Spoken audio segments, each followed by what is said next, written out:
Bueno, vamos a empezar. Buenas noches, chicas, ¿cómo están? Bueno, Bien, señor. ya nos queda una semanita de clases, entonces, pues sí quisiera escuchar cómo se han sentido, pues si han aprendido algo,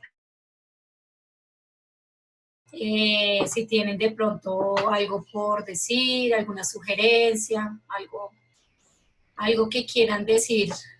Estamos ya una semana de culminar este módulo, entonces me gustaría escucharlos cómo se han sentido en términos generales. ¿Quién quiere hablar?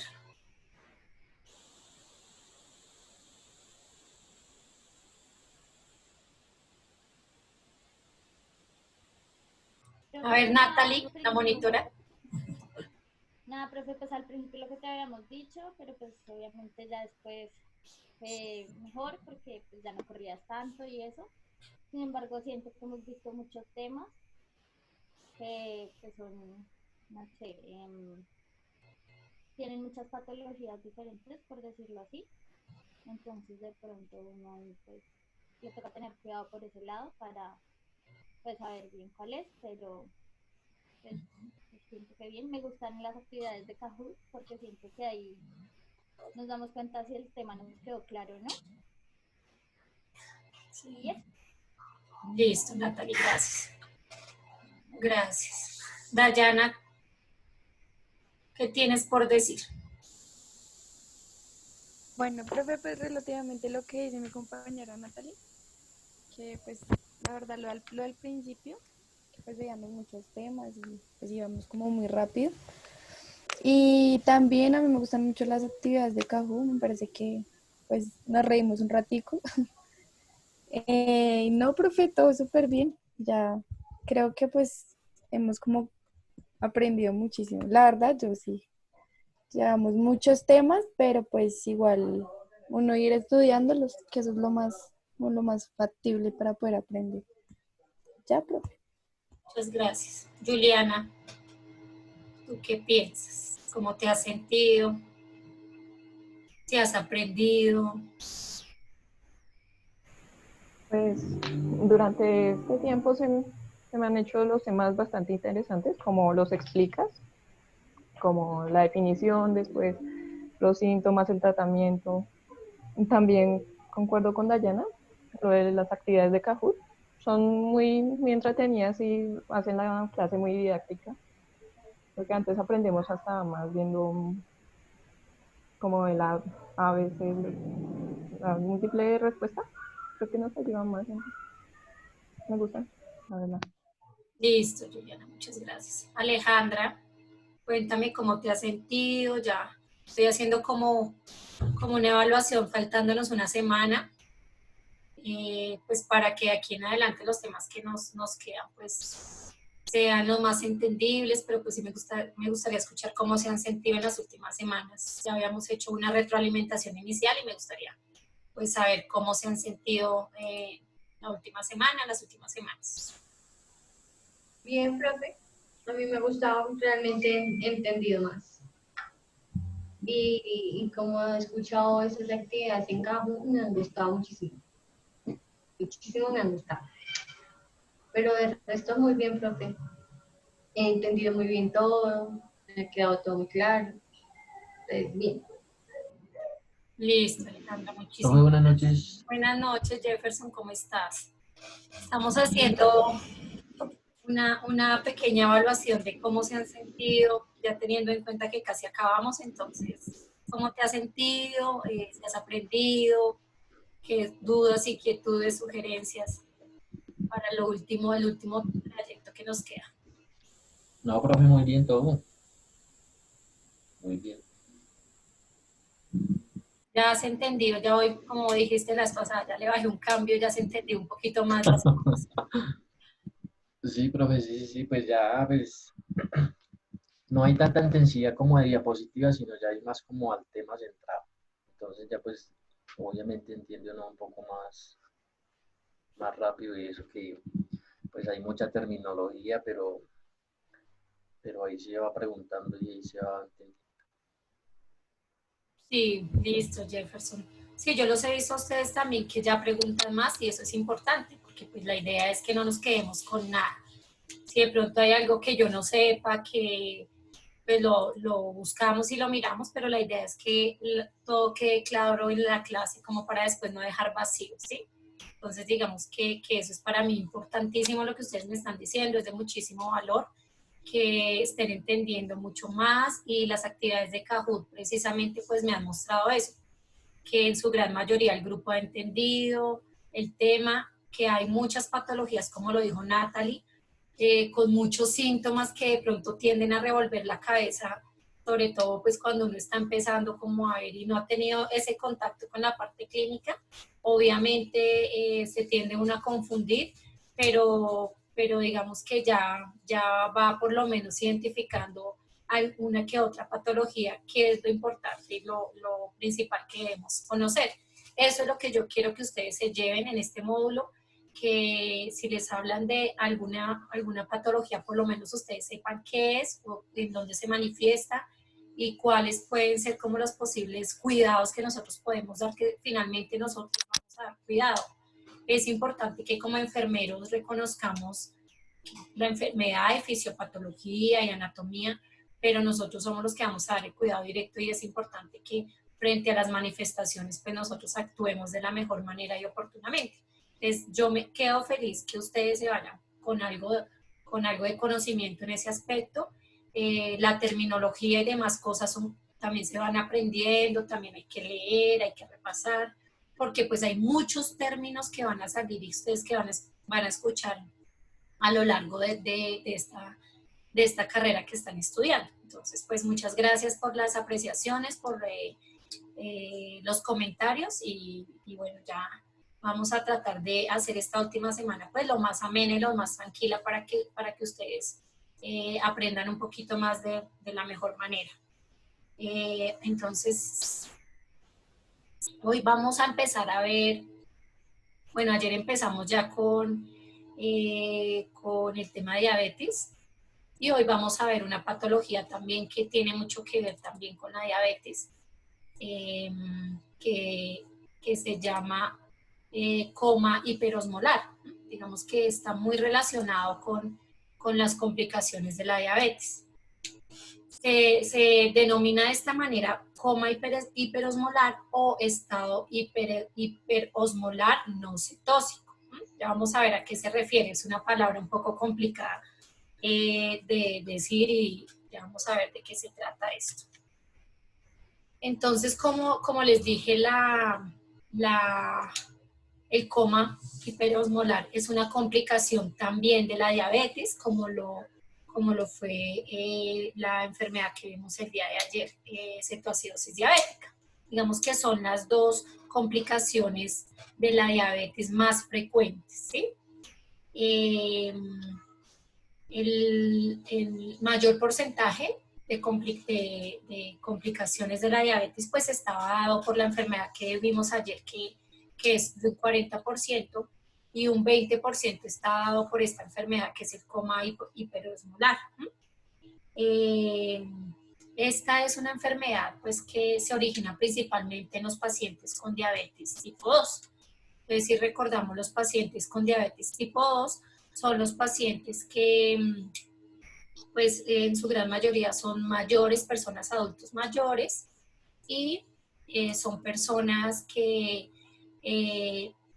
pueden producir insulina, pero hacen como una resistencia a la insulina para actuar de manera eficaz. Entonces, da más que todo en este tipo de pacientes con diabetes tipo 2. Entonces, esto hace que se origine hiperglicemia, es decir, que aumente los niveles de glucosa en la sangre, algo que se llama diuresis osmótica. La diuresis osmótica es cuando aumenta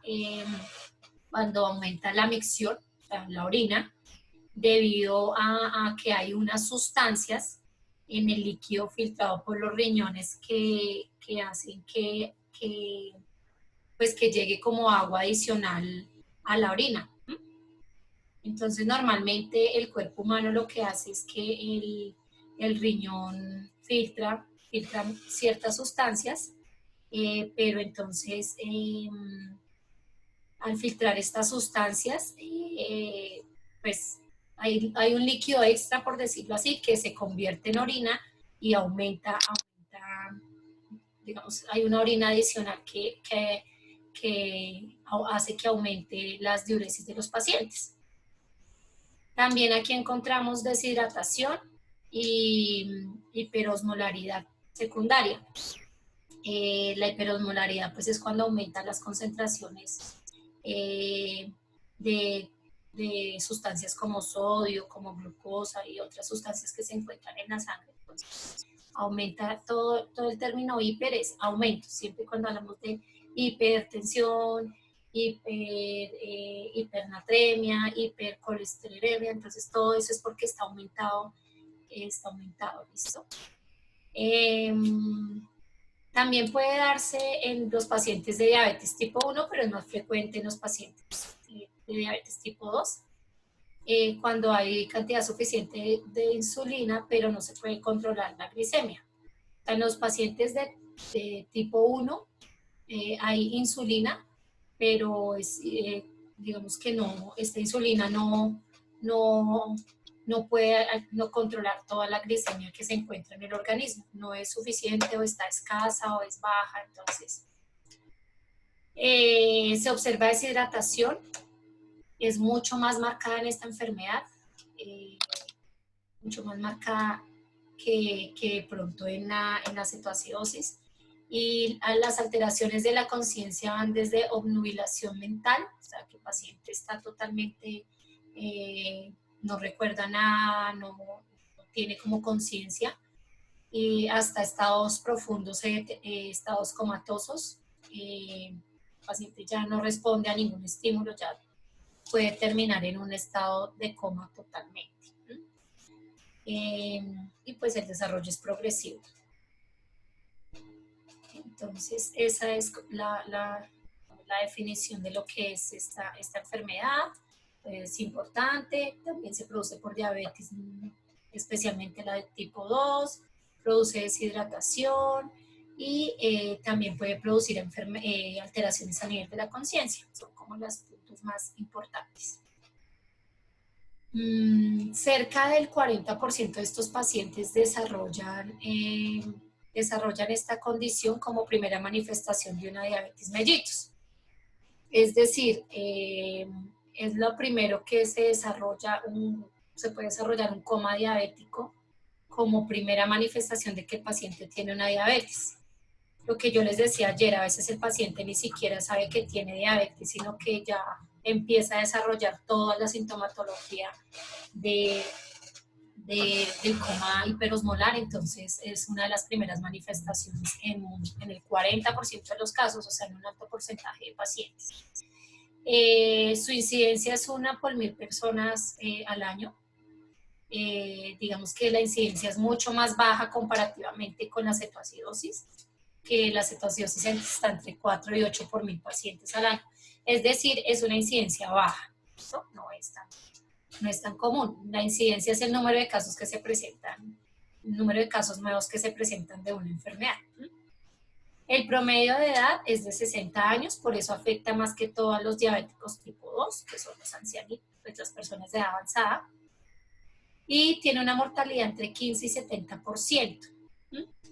¿Esto por qué se da? Porque es alta la mortalidad, porque cuando generalmente, como dan los pacientes adultos mayores de edad avanzada, pues estos pacientes lamentablemente muchos están en condiciones en que no tienen un apoyo social, un apoyo familiar, en que no saben cómo administrarse su tratamiento, entonces adicionalmente tienen enfermedades de base, entonces esto hace que todo este tipo de cosas pues hace que la mortalidad aumente. ¿Alguna pregunta hasta acá, chicos?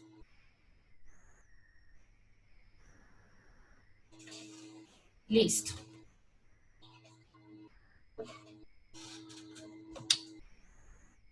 ¿Cuáles pueden ser las causas de esta enfermedad? Entonces, una de las causas, digamos que las causas pueden ser infecciones, como neumonías, como infecciones urinarias o sepsis, que ya sepsis es una infección generalizada. Muchos pacientes también presentan, está relacionado con infartos del miocardio, con tromboembolismo pulmonar, que ya lo vimos, con accidentes cerebrovasculares, con trombosis a nivel de las arterias mesentéricas, con pancreatitis, que es inflamación del páncreas, colecistitis, y pues una de las mayores causas es la suspensión de la insulina, es decir, que el paciente no continúa administrándose su tratamiento, por eso también termina complicándose, al igual que lo vimos ayer con la cetoacidosis, también es una de las causas de complicaciones, que los pacientes o suspenden la insulina, ya sea porque ellos no tienen, no son adherentes al tratamiento, o ya sea porque pues no tienen quien lo haga, quien se la administre y ellos no lo pueden hacer, o ya sea porque no se las entregan. Entonces digamos que puede ser por cualquiera de estas causas que el paciente no se administra su insulina, y obviamente el tratamiento indispensable para la diabetes pues es la insulina. Si no se administra, pues vienen todas las complicaciones inherentes a esto. Entonces estas son, digamos, las causas más frecuentes, pero la principal es la que nombramos al final, que es la suspensión de la insulina. Hay pacientes pues que ya por su edad avanzada tienen muchas comorbilidades y pues hace que el cuadro empeore. ¿Qué cuadro clínico se presenta en estos pacientes? Entonces se presenta poliuria, que es el aumento en la micción, en las ganas de la necesidad de ir a hacer, pues a eliminar. Polidipsia, que también es cuando da mucha sed, la necesidad de tomar líquido urgente. Se presenta debilidad, se presenta vértigo. El vértigo es que siente el paciente que se le mueve todo a su alrededor. Se puede presentar también visión borrosa, anorexia, calambres musculares, pérdida de peso, alteración del estado de conciencia, alteraciones también de nivel neurológico, que ya las alteraciones de nivel neurológico, pues el paciente puede presentar convulsiones, puede presentar nistagmus, que es que se le mueven los ojitos de un lado para el otro, puede presentar problemas, alteraciones en el habla, y pues también encontramos alteraciones en la parte metabólica y deshidratación. Son como los síntomas más, el cuadro clínico más específico que pueden presentar los pacientes.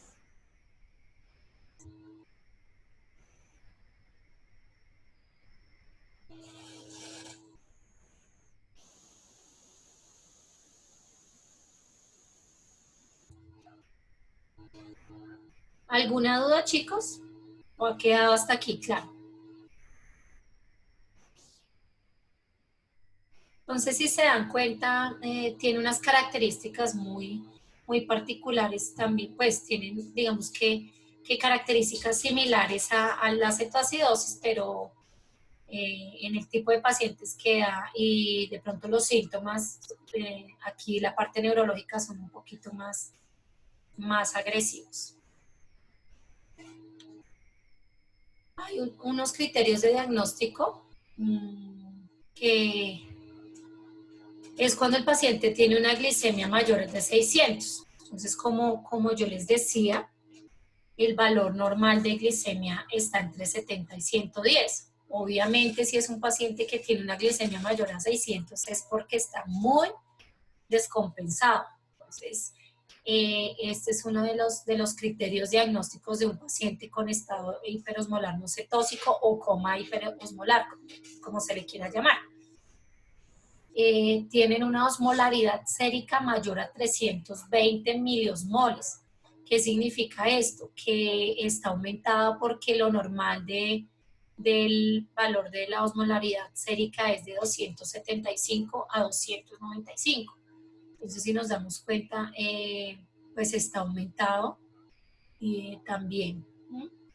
Hay una profunda deshidratación en estos pacientes, pierde hasta 8 a 12 litros y pues esto se compara con el examen que se llama BUN y creatinina, que son los exámenes, son sustancias, como lo hemos hablado en varias ocasiones, que regulan la parte renal.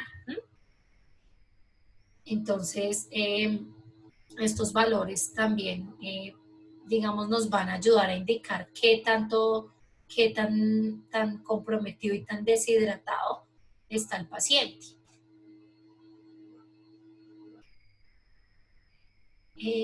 Cetonuria.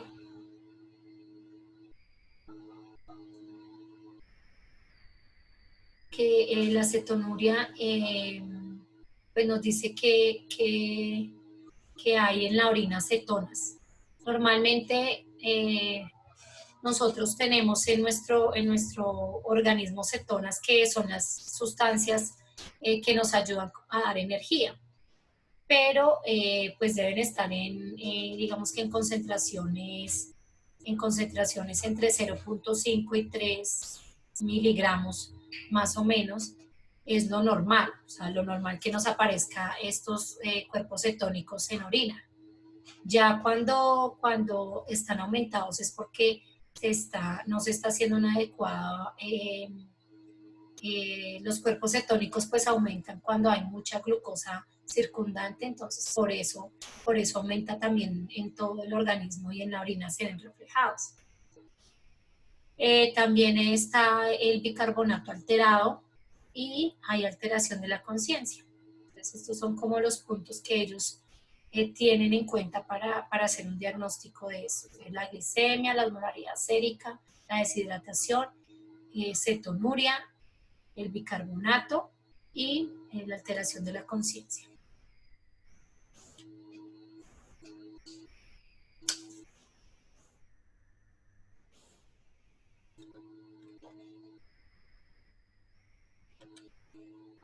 Bueno, entonces en cuanto al manejo, pues se deben tomar exámenes de laboratorio y aquí se debe tomar casi que de todo un poco, como se debe tomar glicemia, pues que es para medir el azúcar en la sangre, se debe tomar pruebas de electrolitos, que son sodio y potasio, porque ellos también se ven alterados cuando no está funcionando bien, se está segregando mucho a glucosa, estas sustancias, estos electrolitos también se ven alterados. Creatinina, el nitrógeno ureico, que estos son los componentes del riñón donde nos va a también dar un indicio si el paciente está deshidratado, si se están filtrando bien los líquidos. Los gases arteriales para mirar que si no vaya a haber acidosis metabólica. También... Profe, una pregunta. Señor. ¿Cómo se sacan los gases arteriales? Los gases arteriales, bueno, creo que esto ya pero lo voy a volver a... Los gases arteriales se toman de la arteria radial, que se encuentra en nuestro antebrazo. Se debe palpar la arteria. Siempre todo es con técnica séptica, guantes. Se hace con una jeringa de 1 milímetro. Y esta jeringa se llama heparinizar, que es que se le coloca algo de heparina para que no se coagule la sangre cuando nosotros la tomemos. Se toma el pulso radial y cuando nosotros percibimos el pulso radial, con la aguja de la jeringa, que es súper delgadita, se pincha la arteria, o sea, digamos que se necesita una precisión porque pues tenemos que palparla y prácticamente con la otra mano ir pulsando al paciente. Y se toma la muestra. Digamos que es una muestra que no es 1 centímetro, no es más lo que se le saca al paciente, pero es por la arteria radial que pues la encontramos en nuestra parte anterior del cúbito. Y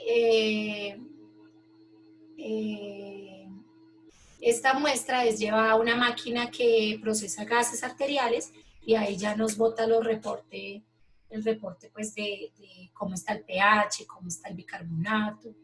Esto los toman mucho también en los pacientes con problemas respiratorios, porque pues ahí nos muestra mucho cómo está la compensación de estos elementos de bicarbonato, de pH, de óxido de carbono y demás. Entonces ese es el procedimiento, cómo se hace. ¿Sí quedó claro, Jefferson? Y duele mucho. Duele pero sí. mucho, sí. O sea, esa punzadita que uno diría que es con aguja delgadita y todo duele mucho, y cuando no se puede palpar bien la arteria porque el paciente tiene un pulso demasiado débil, es muchísimo más complicado. Tiene que tener uno una precisión porque pues la arteria es demasiado delgadita, entonces hay que tener mucha precisión para poder tomar la muestra.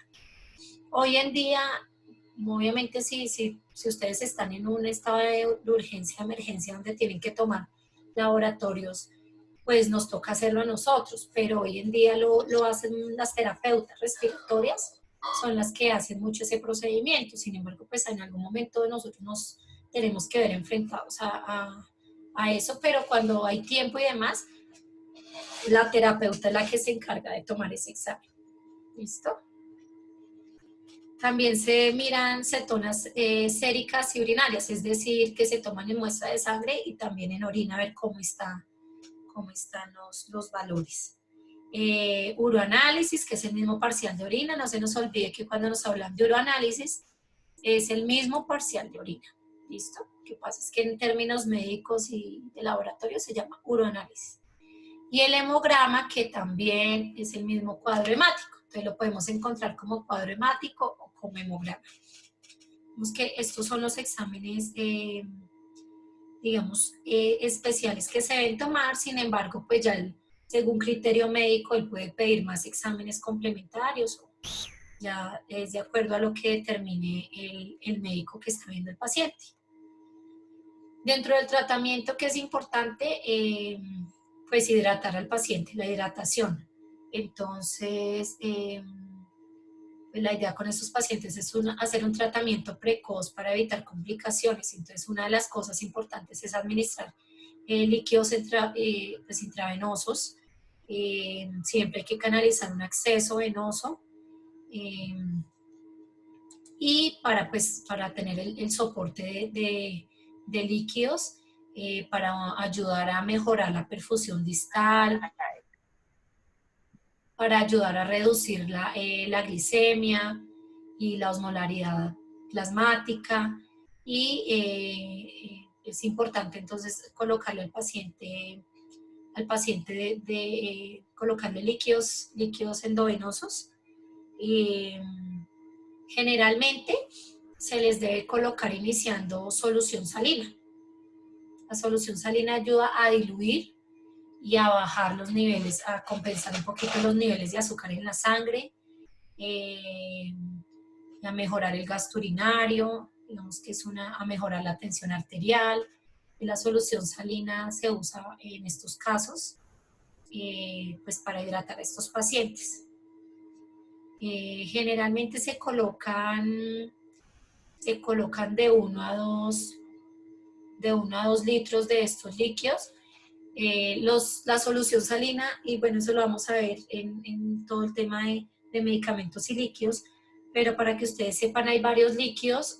Los líquidos vienen en bolsitas, en unas bolsitas en presentación, vienen 500 mililitros o vienen de 1000 mililitros. Entonces, se le coloca al paciente, digamos en este caso, 1 o 2 bolsas para hidratarlo. Se deben colocar, pues, digamos, a un goteo rápido, algo que nosotros llamamos embolo. Ustedes van a escuchar el término embolo. Cuando les dicen embolo es porque tiene que ir con la llave a 1000 para que le pase rápido. Pueden escuchar otro término que dice a chorro, líquidos a chorro, pues como su nombre lo indica, le debe pasar muy rápido el contenido de líquidos al paciente. Entonces, la idea es pasar dos bolsas más o menos, y después de esto ya dejarle un goteo continuo, pues de acuerdo a lo que define el médico. También es importante hacer reposición de sodio. Entonces puede encontrarse bajo o alto. Bueno, sí, digamos que esto generalmente en este caso está disminuido el sodio. Y pues está disminuido porque el paciente está deshidratado. Entonces, cuando el paciente se deshidrata, baja este electrolito. Se hace con la administración pues también de solución salina, también nos ayuda a reponer ese sodio. También pues se debe administrar insulina, al igual que lo vimos ayer en la cetoacidosis. Hay una insulina que se llama insulina cristalina, pues que ayuda a la disminución del glucagón, que es el que produce pues la glucosa, y ayuda a que se sintetice mejor esa glucosa. Entonces es importante sustituir la insulina que no está funcionando bien en el organismo con esta insulina que se debe administrar después de iniciar la hidratación. Se debe administrar la insulina de acuerdo a la orden médica y de acuerdo al peso del paciente, aproximadamente 0.2 a 0.3 unidades. La insulina viene en unidades. Un medicamento que no viene por miligramos, sino por una medición que se llama unidades internacionales. Entonces se debe colocar de acuerdo al peso del paciente. Y después ya pues se deja ya en goteo continuo de acuerdo a la orden médica. ¿Qué más? Bicarbonato pues no está del todo indicado, por lo general no está indicado en estos pacientes. Sin embargo, pues se debe colocar dosis si está disminuido el bicarbonato. Se deben colocar dosis, 2 bolitos repartido en 2 bolos, y después se deja una infusión continua. Igual reposición de potasio, y de potasio igualmente también se debe hacer reposición. Algo especial del potasio es que cuando se debe colocar una dosis alta de potasio, no se puede colocar por nuestras venas periféricas, sino que al paciente se le debe colocar un catéter central, porque el potasio puede quemar las venas. Entonces eso es importante tenerlo en cuenta en este tratamiento o en cualquier otro tratamiento donde se necesite hacer reposición de potasio. Se debe administrar si es una dosis alta mayor a 15 miliequivalentes, se debe administrar por una vena central, por un catéter central o yugular o subclavio, pero nunca se debe colocar por venas periféricas, porque las puede quemar. ¿Listo? Y lo otro pues es la anticoagulación, porque esos pacientes tienen un mayor riesgo de hacer eventos tromboembolíticos, tromboflebitis, tromboembolismo pulmonar, por lo cual pues es necesario colocarles una anticoagulación profiláctica que se coloca en la barriguita, en la región periumbilical subcutánea. ¿Alguna duda hasta acá?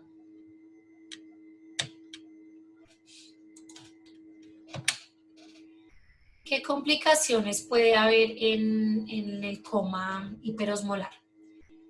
Pues una de las complicaciones pueden ser las arritmias cardíacas graves y asistolia. Digamos que el potasio, el calcio tiene una función muy importante en el corazón. Entonces, cuando disminuye ayuda a la conducción, a la conductividad y demás. Entonces, cuando disminuye el calcio, pues hay un riesgo de que se puedan presentar arritmias. Por eso es una de las complicaciones, porque en esta enfermedad casi que todos los electrolitos están disminuidos y puede presentarse esta complicación a nivel del corazón. También puede presentarse tromboembolismo pulmonar, por lo que les explicaba el riesgo que hay de que se empiecen a presentar trombos, procesos tromboembolíticos. Entonces se puede presentar un trombo que se vaya al pulmón. Infarto cerebral, por las mismas razones.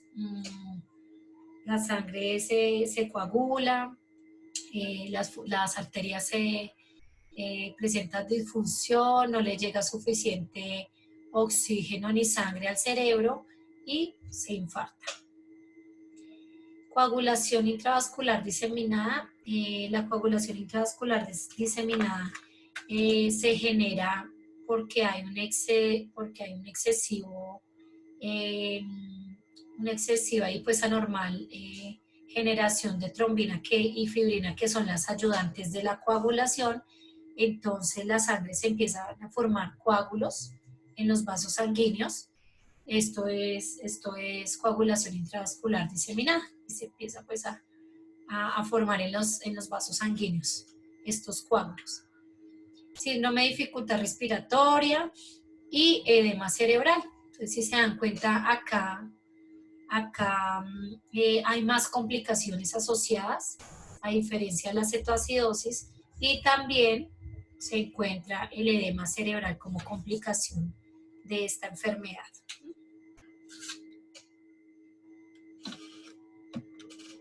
Listo, chicos. ¿Alguna pregunta hasta acá?